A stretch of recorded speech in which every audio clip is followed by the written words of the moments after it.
കോട്ടക്കൽ മണ്ഡലത്തിൽ നിന്നും മൂന്നാം തവണയാണ് പ്രൊഫസർ ആബിദ് ഹുസൈൻ തങ്ങൾ ജനവിധി തേടുന്നത്. നിലവിലെ MLA കൂടിയായ അദ്ദേഹം തന്റെ വികസന നേട്ടങ്ങളിലും രാഷ്ട്രീയ സാഹചര്യങ്ങളിലും പൂർണ്ണ ആത്മവിശ്വാസം പ്രകടിപ്പിച്ചു. വ്യാഴാഴ്ച രാവിലെ തന്നെ വടക്കാങ്ങരയിലെ പോളിംഗ് ബൂത്തിൽ കുടുംബാംഗങ്ങളോടൊപ്പം വരിയിൽ നിന്നാണ് അദ്ദേഹം വോട്ട് രേഖപ്പെടുത്തിയത്. കേരളത്തിൽ മാറ്റത്തിന്റെ കാറ്റാണ് വീശുന്നതെന്നും സംസ്ഥാന ഭരണത്തിനെതിരെയുള്ള ശക്തമായ ജനവിധിയാണ് ഇത്തവണ ഉണ്ടാകാൻ പോകുന്നതെന്നും അദ്ദേഹം പറഞ്ഞു. വോട്ടർമാരുടെ ആവേശം UDFന് വലിയ ഭൂരിപക്ഷം സമ്മാനിക്കുമെന്ന് അദ്ദേഹം കൂട്ടിച്ചേർത്തു. വോട്ട് രേഖപ്പെടുത്തിയ ശേഷം സ്ഥാനാർത്ഥി മണ്ഡലത്തിലെ വിവിധ പോളിംഗ് സ്റ്റേഷനുകൾ സന്ദർശിക്കാനായി പുറപ്പെട്ടു.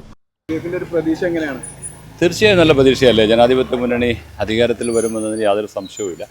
ഇന്നലെയൊക്കെ മിനിയാന്നൊക്കെ കൊട്ടിക്കലാശം കഴിഞ്ഞ് ഇന്നലെ ശബ്ദ പ്രചരണത്തിന് ഞങ്ങളൊക്കെ പോകുമ്പോൾ ഏറ്റവും നല്ലൊരു പ്രതികരണമാണ് ജനങ്ങൾക്കിടയിൽ ലഭിക്കുന്നത്.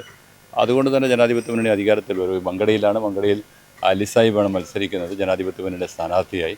ഒരു നല്ല വിജയം അദ്ദേഹത്തിന് ഉണ്ടാകും എന്നതിന് യാതൊരു സംശയവുമില്ല. ഈ ചാനൽ ന്യൂസ് കോട്ടക്കൽ.